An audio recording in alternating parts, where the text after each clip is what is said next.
अस्सलाम वालेकुम नाज़रीन। हॉट इशू प्रोग्राम में भली कार मैं तव्हांजी मेज़बान सबीन मेमण। नाज़रीन, हॉट इशू प्रोग्राम में ॻाल्हि कंदासीं मुल्क में हिन वक़्तु तमामु घणी ख़राब सूरत हाल आहे, चाहे उहा सियासी हवाले सां हुजे, मुआशी हवाले सां हुजे या दहशतगर्दी जेको कर खयो आहे उन हवाले सां हुजे। वज़ीर आज़म पारां बार बार इहो चयो वियो आहे त मीसाक मईशत ते बि गॾिजी वेहिजे ऐं दहशतगर्दी जे हवाले सां पिणु वज़ीर आज़म ॿ ॾींहं अॻु में बिल्कुलु वाज़े पैगाम ॾिनो त सभई सियासी क़ुवतूं मुतहद थियनि, सियासी लड़ाई बाद में बि विड़ी सघिजे थी, पर उन बावजूदि असां ॾिसूं था त हिक ॿिए जे ख़िलाफ़ बयानबाज़ी जो सिलसिलो साॻी तरह जारी आहे। सियासी पार्टियुनि पंहिंजी अना में मुल्क जी सालमियत खे जंहिं तरह दाव ते लॻायो आहे इन जो मिसाल तारीख़ में वरली नथो मिले। इन हवाले सां अॼोको प्रोग्राम में ॻाल्हि कंदासीं।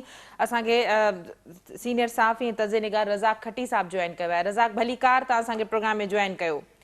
रज़ाक, सियासी डेवलपमेंट्स असांखे तेज़ी सां थी नज़र अचनि थियूं। फवाद चौधरी जी गिरफ़्तारी खां वठी शेख रशीद जी गिरफ़्तारी, इन खां अॻु में शहबाज़ गिल वारो मामिलो, इमरान ख़ान जेका कल जंहिं तरह जो बयान ॾिनो आहे, तव्हां सम्झो था त सियासी लड़ाई हुकूमत ऐं अपोज़िशन में बजाए घटिजंदे वधंदे नज़र अचे पई?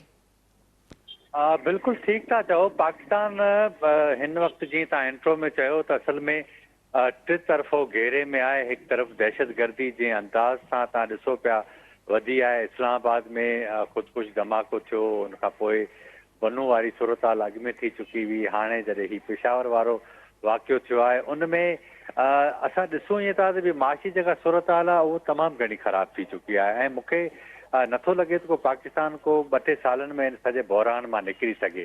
हाणे तव्हां अंदाज़ो लॻाए सघो था त असांजी हुकूमत जी संजीदगी जी इहा हालत आहे त हिकिड़ी अॻु में आसिफ़ ज़रदारी स्पेशल बयानु जारी कयो त घटि में घटि जेका उजरत आहे सरकारी सतह ते उहा 35,000 कई वञे।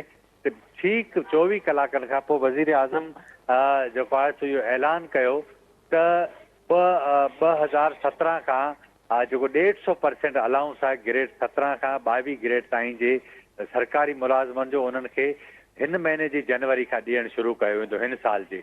हाणे तव्हां अंदाज़ो लॻायो त हिकु तरफ़ असां वटि आम माण्हू वटि खाइण लाइ पैसा कोन्हे ऐं रियासत जेका आहे उहो न रुगो सिविल ब्यूरोक्रेसी, अशराफिया ऐं जेके दहशतगर्द आहिनि उन्हनि जे आॾो हथियार फिटा करे चुकी आहे। सो इन जो हल उन वक़्तु ताईं मुमकिन नथो नज़र अचे जेसि ताईं समूरा स्टेक होल्डर वेहनि, पंहिंजे गुनाहनि जो एतिराफ़ कनि ऐं नए सिरे जी का शुरूआति करणु घुरिजे। उनखां सवाइ मूंखे हिन मुल्क जो हल नथो नज़र अचे, छाकाणि त हिन वक़्तु जेको आहे सो सभई सियासत खेॾनि पिया। ठीकु आहे, सियासत सां खेॾणु घुरिजे ऐं हर कंहिंखे इहो हक़ु आहे त डेमोक्रेसी जे मज़बूती जे लाइ कमु करणु घुरिजे। पर तव्हां ॾिसो त सभिनि जी साॻी सूरत हाल आहे। हाणे हिन में तव्हांखे हुनजा 2-टे मिसाल ॾेई सघां थो। हिकु तरफ़ क़ौमी असेंबली जी जेका हालत आहे उहो तव्हांजे साम्हूं आहे। हाणे हिननि समूरा माण्हू जेको आहे सो क़ौमी असेंबली मां जॾहिं इमरान ख़ान खे हिन ॻाल्हि जो अहसासु थियो त असांखे वापसि वञणु घुरिजे, हाणे असां वटि कुझु न रहंदो, त हिननि सभु इस्तीफ़ाऊं मंज़ूरु करे छॾियूं। हाणे इमरान ख़ान जी हालत इहा आहे त उनखे एॾो जेको आहे सो ज़ोम आहे पंहिंजे पाण ते त जेके बि इलेक्शन थियनि थियूं सभिनि ते पाण ख़ाली सीटनि ते बीहण जी ऐलान करे थो ऐं 7 सीटनि ते उन इलेक्शन कॉन्टेस्ट बि कई आहे। हाणे हिन सूरत हाल में मूंखे ॿुधायो त पाकिस्तान जे माण्हुनि जेके उनजे खीसनि मां टैक्स जी शक्ल में पैसा निकिरनि था, हिननि 33 सीटनि ते वरी इलेक्शन थींदा। हिकिड़ी सीट ही साहब पाण रखंदो, 36 ते वरी इलेक्शन थींदा। इन क़िस्म जो तमाशो उन सूरत में ख़तमु थी सघे थो जॾहिं का कानून साज़ी थिए, आइन साज़ी थिए ऐं असेंबली खे संजीदगी सां वरितो वञे। पर बदकिस्मती इहा आहे त आइन साज़ी हींअर मुमकिन कोन्हे, इन करे त 2/3 मेजॉरिटी खपे तव्हांखे असेंबली जे अंदरि, उहा मौजूदु न आहे। सो हर तरफ़ खां हिकिड़ो बहरान आहे, माशी बहरान आहे। असां वटि मुल्क जी अशराफिया ऐं कारोबारी माण्हू आहिनि, उहे टैक्स ॾियण लाइ तयारु न आहिनि। रियासत जी रिट जेका हुजणु घुरिजे उहा न आहे। एतिरी महांगाई जेका तव्हां अंदरि कंहिं बि शॉपिंग मॉल ते वञो, कंहिं बि डिपार्टमेंटल स्टोर ते वञो, मर्ज़ी जा रेट आहिनि, को बि उते पुछण वारो न आहे। ब्यूरोक्रेसी पंहिंजो कमु नथी करे। सो ही मुल्क जेको आहे सो हिन वक़्तु हिकिड़े अहिड़े ॾचे जे अंदरि आहे जंहिंजा मुंहिंजा आम ज़ाती तौर ते सम्झां थो त समूरियूं दुरियूं ॾुआरी आहिनि। उहा इस्टेब्लिशमेंट हुजे, मुल्क जी अदलिया हुजे, मुल्क जी सियासी अशराफिया हुजे, मुल्क जी ब्यूरोक्रेसी हुजे, हिननि समूरनि जी लातालुकी ऐं पंहिंजनि ज़ाती मुफ़ादनि जे करे असां ॾिसूं था त मुल्क सफ़ा त्यास ते टंगियो पियो आहे। रज़ाक, रियासत जी रिट किथे भी नज़र छो नथी अचे? या PDM इत्तेहादी हुकूमत आहे, सभु एतिरियूं पार्टियूं गॾु आहिनि, हुकूमत पंहिंजी रिट साबित करण में मुख़्तलिफ़ महाज़न ते नाकाम छो थी नज़र अचे? ही हुकूमत बजाए सुधारनि तरफ़, बजाए बहितरी तरफ़, बजाए सॉल्यूशन्स तरफ़ वञण जे सियासी इंतकामी कारवायूं कंदे नज़र अचे थी। न इंतकामी कार्रवाइयुनि जो तव्हां ॾिसो न, जेको कमु इमरान ख़ान शुरू कयो ही उनखे मंतकी अंजाम ते था पहुचाइनि। हुजण त ईअं घुरिबो हो त जेकॾहिं पॉलिटिकल विज़डम हुजे हा इन्हनि धुरियुनि में त ही जे अप्रैल में जॾहिं ही तहरीक अदम एतमाद आई पे 8 मार्च ते जॾहिं हिननि इहा दाख़िल कराई हुई आहे तहरीक अदम एतमाद क़ौमी असेंबली में, उन वक़्तु हिननि खे छा अंदाज़ो कोन हो त पाकिस्तान जी मईशत केॾां वञे पई ऐं इमरान ख़ान खे बिना हथ लॻाइण जे 3 महीननि में उहो पाण ई डही पवे हा। नवां इलेक्शन थी वञंदा, नयूं चूंडूं थियनि हा, उनजे नतीजे में जेका उनजी जेका पॉपुलरिटी हुई उहा बिल्कुलु ख़तमु थी चुकी हुजे हा। पर सची ॻाल्हि इहा आहे त हिननि इस्टेब्लिशमेंट खे रेस्क्यू कयो आहे। इहो ऐं जेको हिननि कमु कयो आहे उनजो हाणे हिननि खे कीता ॾियणा पवंदा, सो असां ॾिसूं पिया। सियासी जेका सूरत हाल आहे उन में 13 जमायतूं आहिनि, पर मूंखे ॿुधायो अख्तर महंगल सां किथे बि का मुशावरत नज़र नथी अचे, क़ौमी वतन पार्टी सां नज़र नथी अचे। साॻी सूरत हाल हुननि जो पंहिंजो इत्तेहादी हुयो, हिकिड़ो MNA जेको फाटा मां चूंडिजी आयो, जॾहिं वज़ीर आज़म जा इलेक्शन पिया थियनि, तहरीक अदम एतमाद अचे पई त हुननि खे घुरायो वियो। पर हाणे जॾहिं स्पीकर प्रोटेक्शन ऑर्डर बि जारी करे थो त हुनखे हू घुराए नथा सघनि। त हिन मां हिननि जी ताक़त जो अंदाज़ो लॻाए सघो था। हिकु त गैर संजीदगी, ॿियो हिननि वटि हाणे आहे कुझु कोन सवाइ ठलियुनि ॻाल्हियुनि जे। सो आउं सम्झां थो त ज़ाती तौर ते असांखे तव्हां अंदाज़ो लॻायो त आम माण्हू जी छा सूरत हाल आहे। हिन वक़्तु पाकिस्तान में हर कुंड ते, हर होटल ते, हर रस्ते ते, हर बस में आम माण्हू जेका बि ॻाल्हि जी शुरूआति करे थो उहा महांगाई आहे। हाणे इहा महांगाई तव्हां ॾिसो उनजे नतीजे में सोसाइटी डैमेज थींदी, क्राइम वधंदो, अनसर्टिनिटी वधंदी, माण्हुनि जो अदम तहफ़ुज़ आहे उहो वधंदो ऐं उनजा जेके असरात थींदा उहे ख़तरनाक हूंदा। ॿी ॻाल्हि जेका तमामु घणी ख़तरनाक आहे उहा इहा आहे त असांजी जेका नई जनरेशन आहे उहो एॾी नाउमीद आहे जो वॾे पैमाने ते हिते इस्लामाबाद में शायदि तव्हांखे अंदाज़ो हुजे त इन हद ताईं इमिग्रेशन लाइ माण्हू तयारु आहिनि जो पंहिंजा घर घाट खपाए ॿाहिरि वञण जे लाइ तयारु थी विया आहिनि। इन जा सबबु इहो आहे त इन मुल्क जे अंदरां जेका उमेद आहे उहा घटि बि थी वञे ऐं उहा उमेद सियासी क़यादत ॾियारे सघे थी। सियासी क़यादत पंहिंजे अमल ज़रिए ॾियारे सघे थी, पंहिंजे एक्ट ज़रिए ॾियारे सघे थी। रज़ाक, आख़िरी सवाल त इन सूरत हाल में बि मुंहिंजी पहिरीं अर्ज़ु कयो त माण्हुनि वटि खाइण लाइ पैसा न आहे। तव्हां 17 ग्रेड खां 22 ग्रेड जी ऑफिसर्स लाइ ऐं उनजो जेको आहे सो 150% अलाउंस था वधायो त तव्हां आम माण्हू खे कहिड़ो पैगाम था ॾियो? तमामु घणो डिसअपॉइंट कयो आहे हिन सॼी रिजीम। बिल्कुलु डिसअपॉइंट कयो आहे त हुकूमत जी का पॉलिसी कोन्हे आवाम जे लाइ। आख़िरी सवाल, इन समूरी सूरत हाल में इमरान ख़ान जो शुरू खां वठी हिन वक़्त ताईं इहो मुतालबो आहे त आम चूंडूं करायूं वञनि। जंहिं तरह जी सूरत हाल आहे, रुगो दहशतगर्दी जी सूरत हाल खे ॾिसूं त छा इहो पॉसिबल थी सघे थो? छो त गवर्नर पारां पिणु इलेक्शन कमीशन खे इहो ख़त लिखी चयो वियो आहे त हू मुशावरत करे वठनि इन हवाले सां, छो त दहशतगर्दी जा जेके वाक़िया हिक ॿिए जे पुठियां थिया आहिनि त इन्हनि खे कंट्रोल करणु या इहो हिकिड़ो वॾो रिस्की पिणु थी सघे थो। जॾहिं त अपोज़िशन जो इहो मुतालबो आहे त हर सूरत चूंडूं थियणु घुरिजनि। तव्हांजी ॻाल्हि ठीकु आहे। आइन जी जेकॾहिं असीं उनखे आइन जे ज़रिए जेकॾहिं इहा ॻाल्हि कयूं त हुकूमत वटि आइन खां फ़रार थियण जो को बि रस्तो न आहे। अप्रैल में हिननि खे अप्रैल जे विच में ॿिन्ही सूबाई असेंबलियुनि जा इलेक्शन कराइणा पवंदा। पर लॻे ईअं थो त जेका सूरत हाल पैदा थी आहे, मौजूदा हुकूमत इन इलेक्शन खां भॼणु चाहे पई ऐं आउं तव्हांखे ॿुधायां त हीउ ठीकु आहे। हिननि जो त मूड इहो आहे त 6 महीना अञा एक्सटेंड कयूं असां क़ौमी असेंबली खे, पर इहो मुमकिन नज़र नथो अचे।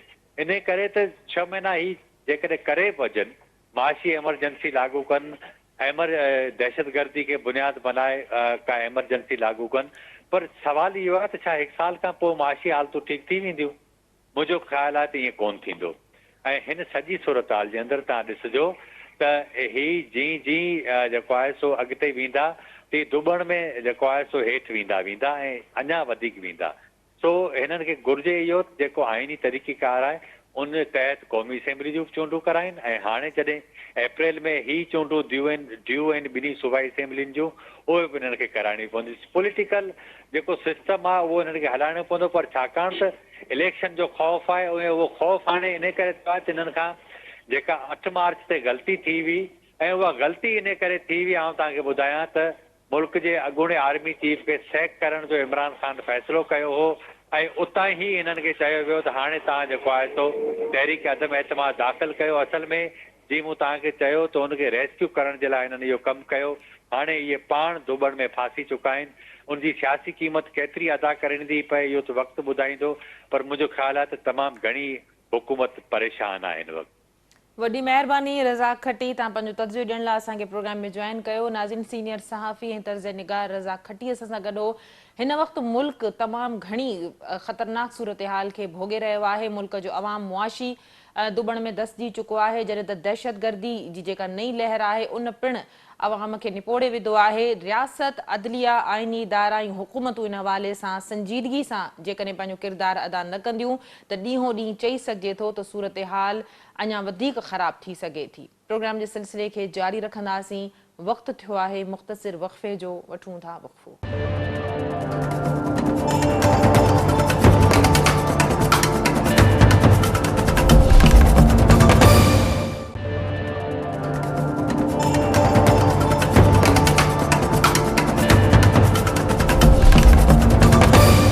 वेलकम बैक नाज़रीन, प्रोग्राम जे सिलसिले खे अॻिते वधाईंदासीं। ॻाल्हि कंदासीं पेशावर दहशतगर्दी जे हवाले सां। वॾो वाक़ियो अफ़सोसनाक, जंहिंमें 100 खां वधीक क़ीमती जानियूं ज़ाया थी वयूं। चई सघिजे थो त APS खां पोइ दहशतगर्दी जो हिकिड़ो तमामु वॾो वाक़ियो, हिक ॿिए पुठियां दहशतगर्दी जा इहे वाक़िया इस्लामाबाद बनू, उन खां पोइ पेशावर में, जंहिं समूरे मुल्क खे अफ़सोस ऐं सोग में मुब्तला करे छॾियो आहे, त उते सिक्योरिटी इदारनि ते पिणु केतिरा ई सवाल उथनि था। इन हवाले सां IG KPK पारां जेका अॼु प्रेस कॉन्फ्रेंस कई वई, IG KPK ख्वाजा मौज़म जा अंसारी जो चवणु हो त इहो सिक्योरिटी लैप्स आहे, उन्हनि खां कोताही थी आहे। IG KP जो चवणु हो त हू इन ॻाल्हि जो एतराफ़ पिणु करे थो। IG जो चवणु हो त हुन जे जवाननि जा हौसला बुलंद आहिनि। इहा ग़लती हुन जे जवाननि जी न, बल्कि इन ग़लती जो ज़िम्मेवार हू पाण आहे, जंहिंखे हू तस्लीम करे थो। IG KPK पारां चयो वियो त हिते धमाके जे हवाले सां मुख़्तलिफ़ अफ़वाहूं फैलायूं वञनि थियूं। हर माण्हू जेको आहे सो पाण खे साइंसदान साबित करण जी कोशिश करे थो। के चवनि था इहो ड्रोन हमिलो आहे, के कुझु चवनि था। IG KP जो चवणु हो त हू जांच करे रहिया आहिनि। इन हवाले सां जेके फुटेजिस जारी कयूं वयूं उन में पिणु वाज़े तो ॾिसी सघिजे थो त कहिड़े तरीक़े सां ख़ुदकुश बमबार इन इलाइक़े में दाख़िल थिए थो मोटरसाइकिल ज़रिए। उन खां पोइ हू मस्जिद जो रस्तो पुछे थो। पुलिस वर्दी पहिरियल IG जो KPK जो चवणु हो त पुलिस जेको ख़ुदकुश बमबार हो उहो पुलिस वर्दी में हो, इन जे करे पुलिस वारनि खे उन ते शक न थी सघियो, न त हर ईंदड़ वेंदड़ जी तलाशी वरिती वेंदी आहे। IG KP जो इहो बि चवणु हो त हुनखे जंहिं तरह जूं अफ़वाहूं फैलायूं थियूं वञनि उन्हनि सां उन्हनि खे तमामु घणो ॾुख ऐं तकलीफ़ थिए थो। पुलिस खे जांच करणु ॾिनी वञे। 24 कलाकनि जी फुटेज ॾिसण लाइ बि 24 कलाक घुर्बल हूंदा आहिनि। हू नेटवर्क जे वेझो पहुची चुका आहिनि ऐं हू जल्द जेको आहे सो शहादतनि जो बदिलो वठंदा। पुलिस ते हमिलो कयो वियो आहे, पुलिस इन जे बिल्कुलु जांच कंदी ऐं हिकु हिकु माण्हू जी शहादत जो बदिलो वरितो वेंदो। IG KP जो इहो बि चवणु हो त नौजवाननि खे या अहलकारनि खे एहतजाज तरफ़ रुजू कराइण हिकिड़ो ग़लति अमल आहे। हुन जा जेके जवान आहिनि उन्हनि जो हौसलो बुलंद आहे। IG KP इन हवाले सां हिकु मौक़े ते अफ़सरदा बि थी वियो। हुनजो चवणु हो त हू पुलिस जे जवाननि खे पंहिंजे औलाद वांगुरु सम्झे थो। इन हवाले सां ग़लति क़िस्म जूं ॻाल्हियूं न फैलायूं वञनि। इन ई हवाले सां ॻाल्हाइण जे लाइ असांखे सीनियर सहाफ़ी तर्ज़ निगार जावेद लांगा साहब जॉइन कयो आहे। जावेद साहब भली कार, तव्हां असांखे प्रोग्राम में जॉइन कयो। महिरबानी। जावेद साहब छा चवंदो पेशावर दहशतगर्दी, चई सघिजे थो त APS खां पोइ ही जेके दहशतगर्दी जो तमामु वॾो वाक़ियो, रिसेंटली असांखे हिकिड़ी लहर नज़र आई इस्लामाबाद बनू, उन खां पोइ पेशावर में जेको वाक़ियो थियो आहे तमामु घणो तनक़ीद तमामु घणी कई वई त सिक्योरिटी लैप्स हो। अॼु IG पारां इन हवाले सां प्रेस कॉन्फ्रेंस बि कई वई, छा चवंदो? ये IG जी जेका प्रेस कॉन्फ्रेंस आहे उहा ॿिनि हवालनि सां हुनखे ॾिसी सघिजे थो। हिकिड़ो त एडमिशन ऑफ सिक्योरिटी लैब्स जेको आहे हुन एडमिट कयो आहे त असांखां सिक्योरिटी लैब्स थियो आहे। छाकाणि पुलिस लाइन बि पुलिस जो हाईएस्ट इदारो आहे ट्रेनिंग जो ऐं हुननि जी जेके मुख़्तलिफ़ इंस्टॉलेशन्स हूंदियूं आहिनि उते कंहिं माण्हू जो अहिड़े नमूने सां दाख़िल थियणु ज़ाहिर आहे सिक्योरिटी लैब्स आहे ऐं तमामु वॾो वाक़ियो आहे मौजूदा सूरत हाल में। इन करे हिकिड़ो प्रेशर बि माउंट थियो आहे KP पुलिस ते, छाकाणि जो माज़ी में तव्हांखे यादि आहे त जेका केपी पुलिस आहे उनखे न सिर्फ़ु सुप्रीम कोर्ट हिकिड़ी आइडियल ऐं मॉडल पुलिस करार ॾिनो, पर इमरान ख़ान पंहिंजे गुज़िरियल जेको सॼो दौरु आहे सूबाई हुकूमत जो या वफ़ाक़ी हुकूमत जो, हुन में केपी पुलिस जो तमामु घणी तारीफ़ूं कंदो रहियो आहे। त ट्रेनिंग जे कैपेसिटी जे हवाले सां ऐं उन्हनि जो जेको मॉरल आहे उहो तमामु घणो हाई आहे ऐं केपी पुलिस हिकिड़ी मॉडल पुलिस आहे। पर हिन वाक़िए उनजी सॼियूं वीकनेसिस ज़ाहिर करे छॾियूं। नेचुरली इवेंचुअली IG ते उनजो प्रेशर पवणो आहे। अॼु की जेका प्रेस कॉन्फ्रेंस थी उहा ॿिनि तरहनि सां इहा एडमिशन आहे त केपी पुलिस में जेके सिक्योरिटी लैब्स थियो आहे ऐं उहो माण्हू दाख़िल थियो आहे पुलिस जी वर्दी पहिरें। ज़ाहिर आहे हिकिड़ो माण्हू जेको वर्दी पाए अचे थो उनखां बि त आइडेंटिटी पुछणी आहे, बग़ैर आइडेंटिटी जे हुनखे अंदरि छॾणु हिकिड़ो वॾो सिक्योरिटी लैब्स आहे ऐं उहो वॾो वाक़ियो करण में कामयाबु थियो आहे। त इन करे चई सघिजे थो त पुलिस ते तमामु घणो प्रेशर आहे, उनखे कवरअप करण जी कोशिशि कई थी वञे। ऐं अहिड़नि हालतुनि में त ज़ाहिर आहे हिकिड़ो वॾो मैसेज आहे जॾहिं उन सूबे में हिकिड़ी उभूरी हुकूमत आहे ऐं उते चूंडूं थियणियूं वञनि। सॼी सूरत हाल में सिक्योरिटी जो हिकिड़ो वॾो जेको अलर्ट ऐं अलार्म आहे उन सूबे में। इन करे इहो सॼो प्रेशर माउंट थियो आहे। मुंहिंजे ख़्याल में एज़ अ लीडर IG हिनखे कवरअप करण जी अॼोके वाक़े में कोशिशि कई आहे। बाक़ी जेकॾहिं जो पस मंज़र खे असां डिस्कस कंदासीं त हिकिड़ी शइ ऑब्वियस आहे त इन सॼे जेको आहे पस मंज़र में केपी में गुज़िरियल जेके 4 साल हुआ इमरान हुकूमत जा उन में इहे माउंट थींदी रही आहे, छाकाणि जो उते जेका लीनियंसी हुई ऐं गवर्नमेंट जो जेको सॉफ्ट कार्नर हो अहिड़ी ऑर्गेनाइज़ेशन जे ख़िलाफ़ उन में उनखे तमामु घणो स्पेस मिलियो। ऐं मुल्क जी जेका परॾेही पॉलिसी हुई अफ़गानिस्तान ॾांहुं गुज़िरियल इमरान दौर में तव्हां ॾिठो त उन में तमामु घणी हिकिड़ी सिंपैथी हुई ऐं उन सिंपैथी जे करे बॉर्डर बि उन लाइ हिकिड़ो सॉफ्ट थी वियो ऐं नतीजे में तमामु घणी जेका आहे इंट्रूजन थी आहे केपी में ऐं उन जा जेके स्लीपिंग सेल्स आहिनि उहे मुतहरिक थी विया आहिनि। ज़ाहिर आहे एॾे वॾे वाक़े में को हिकिड़ो माण्हू अची इंसिडेंट ख़ुदकश बमबार नथो करे सघे, उन्हनि जी हिकिड़ी चेन हूंदी आहे, उन्हनि जा सहूलियतकार हूंदा आहिनि। त इहो 5-6 महीननि जी एक्सरसाइज़ आहे ऐं ज़ाहिर आहे उनजा फुटिंग्स उते आहिनि तॾहिं इहो वाक़ियो करण में कामयाबु थिया आहिनि। बहरहाल ॿिन्ही सूरतनि में इहो हिकिड़ो वॾो जेको मैसेज आहे ऐं अलार्म आहे। जावेद साहब, इमरान खान पारां जंहिं तरह जी कल्ह प्रेस कॉन्फ्रेंस कई वई हिकिड़ो सॉफ्ट कॉर्नर नज़र शुरू खां नज़र ईंदो रहियो आहे, good Taliban bad Taliban, Imran Khan judgement कंदो रहियो आहे। ऐं कल्ह जेका इमरान खान पारां ॻाल्हि कई वई, इमरान खान जो चवणु हो त मां इक़्तिदार में हुजां हा जॾहिं इन तरह जो वाक़ियो थियो आहे त मां जवाबदेह हुजां, मां हाणे इक़्तिदार में न आहियां।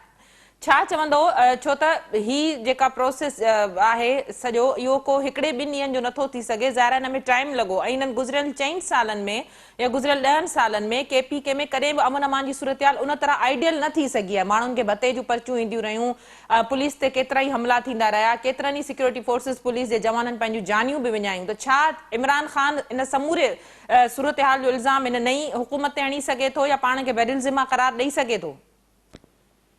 जी इहा त तमामु घणी रिडिकुलस ऐं खिल जहिड़ी ॻाल्हि आहे त मां आउं हुजां आउं ज़िम्मेवारु हुजां।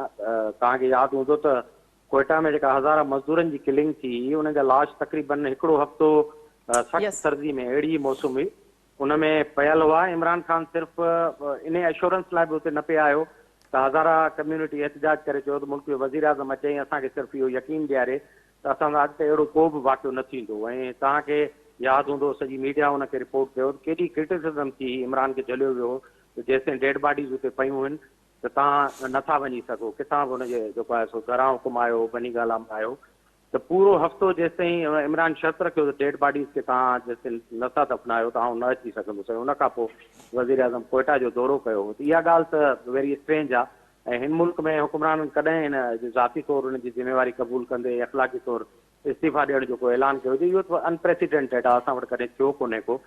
त इमरान खान जे दौर में बि तमामु घणा वाक़िया थींदा रहिया। ही जेका मुल्क जी सूरत हाल आहे उहा कंहिं हुकूमत या हिकिड़ी पार्टी या उनजे पर्सपेक्टिव में न ॾिसणु घुरिजे।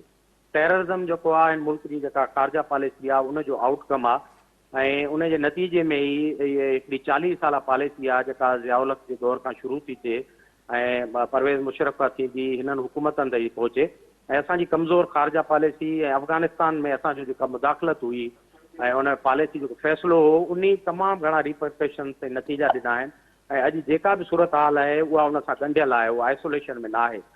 खणी KPK जो पुलिस लाइन जो वाक़ियो हुजे या टेररिज़म जा ॿिया वाक़िया जंहिंमें TTP करे ऐं रेस्पॉन्सिबिलिटी क़बूल कंदी थी रहे, ख़ुदि TTP हिकिड़ो ग्रेजुअली ऐं मरहलेवार हिकिड़ी जेका हाणे हुनजी शिकिल बीठी आहे उहा अफ़गानिस्तान जी पूरी जेका डिघी जंग आहे या ॿियूं जेके तंज़ीमूं पैरल जंहिंजे लाइ चवनि था त जेको आहे ताजिकिस्तान जी एक्सट्रीमिस्ट जेका तंज़ीम आहे, कुझु सेंट्रल एशिया जी ॿियूं तंज़ीमूं आहिनि, दाइश आहे, उन्हनि जा फुटिंग्स बि पाकिस्तान में KPK समेत आहिनि। इहो हिकिड़ो डिघो पस मंज़र आहे। इन करे इमरान ख़ान या ॿिए कंहिंजो चवणु त मुंहिंजी हुकूमत हुजे हा त मां हुनजी रेस्पॉन्सिबिलिटी क़बूल कयां, मां अगेन आई विल से इहो रिडिकुलस आहे, खिल जहिड़ो बयानु आहे। ठीक जावेद साहब, अॼु बि जेका फवाद चौधरी आज़ाद थियण खां पोइ जंहिं तरह जी प्रेस कॉन्फ्रेंस कई आहे, गुफ्तगू कई आहे, उनजो अगरि कुझु ॻाल्हियुनि ते गौर कजे त तमामु घणो PTI जे अंदरि सॉफ्ट कॉर्नर मौजूदु रहियो आहे। इमरान ख़ान समेत PTI जा जेके बि कारकुन आहिनि, अॼु बि फवाद चौधरी इहा ॻाल्हि कई आहे त अफ़गानिस्तान सभ खां पहिरीं ज़ाहिर इमरान ख़ान ई वेलकम कयो, तालिबान जी हुकूमत खे एडमिट कयो। फवाद चौधरी पारां इहा ॻाल्हि कई वई त अफ़गानिस्तान जा माण्हू इमरान ख़ान जी इज़त कनि था।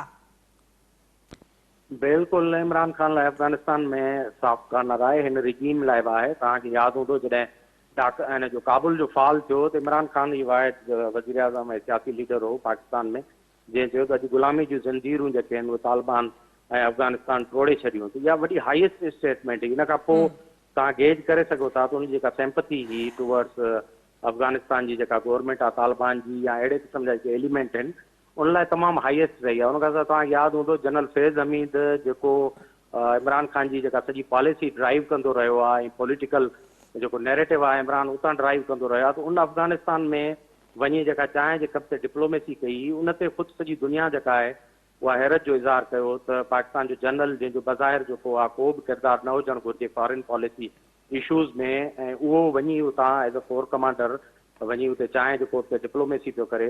ज़ाहिर सभु कुझु इमरान ख़ान जे दौर में थियो ऐं तमामु घणा अहिड़ा इंस्टेंसिस आहिनि। इन खां अॻु में जॾहिं इमरान ख़ान अपोज़िशन में हो त तव्हांखे यादि हूंदो नेटो ख़िलाफ़ु जेके वॾा मुज़ाहिरा डेमॉन्स्ट्रेशन थिया उहो PTI कंदी रही। इमरान खे जेका सिंपैथी KPK में मिली, इन सॼी पॉलिसी तहत मिली, छाकाणि जो KPK जेको आहे फ्रंट लाइन प्रोविंस रहियो वारनि टेरर में, उते जेके सेंटिमेंट्स हुआ माण्हू मुतासिर बि थिया हुआ डायरेक्ट इनडायरेक्ट, इन करे जेका सिंपैथी हुई सॼी इमरान उहा पेश कराई, जेका अॼु ताईं हू इन वोट खे अपील कंदे कराईंदो थो रहे। इन में त हाणे का बि ॻाल्हि निकल न आहे त PTI जेका आहे उहो पूरो तालिबान रही आहे ऐं तालिबान खे हमेशह उहा बिगड़ियल ॿार चवंदी रही आहे, त हुन सां नाइंसाफ़ी थी आहे, हुनखे मेन स्ट्रीम में आणियो, मदरसनि खे जेको आहे रेगुलराइज़ कयो। उन्हनि जी हिकिड़ी क्लियर कट पॉलिसी रही आहे ऐं उन पॉलिसी जो इहो सॼो फेल्यूअर आहे जेको 4-5 साल गुज़रियल आहे, जेको असांखे अॼु मैनिफेस्टेशन नज़र थी अचे मुख़्तलिफ़ तरीक़नि सां। जावेद साहब, इहो ॿुधायो त कोर कमांडर कॉन्फ्रेंस बि थी ऐं तमामु घणो इन जो जांच कमेटी बि जुड़ी, पर छा असां इन तरफ़ ईंदासीं ऑपरेशन ज़रबे अज़ब जहिड़ी सूरत हाल? ज़ाहिरा दहशतगर्दनि जे ख़िलाफ़ हिकिड़े मज़बूत ऑपरेशन जी ज़रूरत आहे, रियासत खे इहो डिसीशन हाणे वठिणो पवंदो। तव्हां सम्झो था त मौजूदा सूरत हाल में इन तरह को ऑपरेशन वॾो थी सघे थो?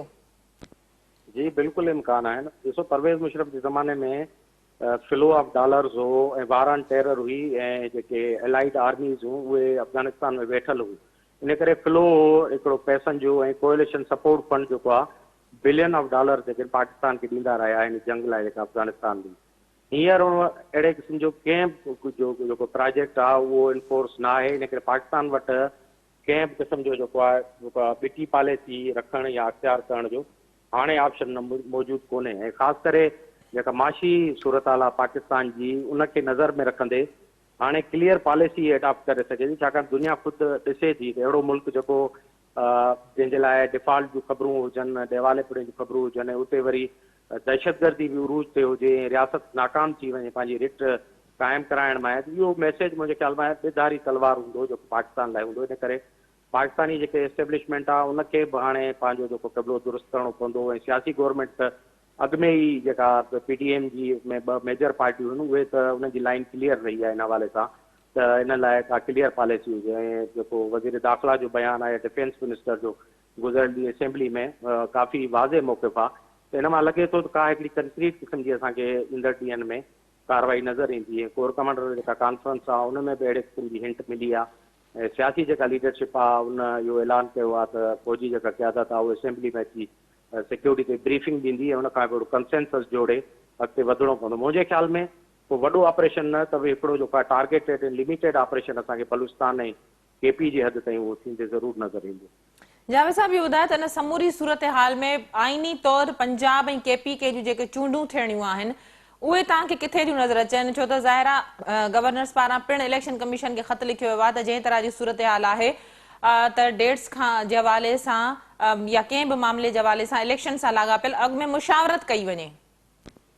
जी कल चोंडी असां सिंध टीवी जे हिकु ॿिए प्रोग्राम में हिन ते ॻाल्हायो पियो नुक़्ते ते त इलेक्शन जो जेको प्रोस्पेक्ट आहे या चांसिस आहिनि केतिरा थी सघनि था। तव्हां ॾिसो त ॿिन्ही गवर्नर इलेक्शन कमीशन खे जेको लिखियो आहे ख़त उन में उन्हनि डेट न ॾिनी आहे त इन मां ज़ाहिर थो थिए त जेके बि इहे निगरान हुकूमतूं आहिनि उहे हिन वक़्तु इलेक्शन लाइ तयारु न आहिनि ऐं उन्हनि सजेशन्स बि ॾिना आहिनि जंहिंमें अमन अमान जी सूरत हाल ऐं ॿिया मामला आहिनि ऐं उन सां गॾोगॾु जेका साइड लाइन्स ते ॻाल्हि आहे त ॿ जेके सूबाई हुकूमतूं आहिनि उन्हनि जूं चूंडूं कीअं मुमकिन आहिनि छाकाणि अरिड़हीं आइनी तरमीम खां पोइ ई पहिरियों दफ़ो अहिड़ी सिचुएशन डेवलप थी आहे त ॿ सूबाई हुकूमतूं जेके आहिनि उहे न आहिनि ऐं उन्हनि जूं चूंडूं थींदियूं ऐं जॾहिं चूंडूं थींदियूं त हिकिड़ी फुल फ्लेज ॿिन्ही सूबनि में हुकूमतूं ईंदियूं ऐं उन खां पोइ वफ़ाक़ के ॿ बचियल बाक़ी सूबा आहिनि सिंध ऐं बलोचिस्तान उन में इलेक्शनूं थींदियूं। जेकॾहिं उन्हनि में इलेक्शनूं थियनि थियूं वफ़ाक़ जी इलेक्शन थिए थी त तव्हांजूं ॿ जेके सूबाई हुकूमतूं उहे पंहिंजे डिस्ट्रिक्ट गवर्नमेंट्स ऐं पूरे इंतज़ाम तहत कंहिंजूं बि हुजनि उहे वेठियूं हूंदियूं। छा अहिड़ी सूरत हाल में फ्री फेयर ऐं इम्पार्शियल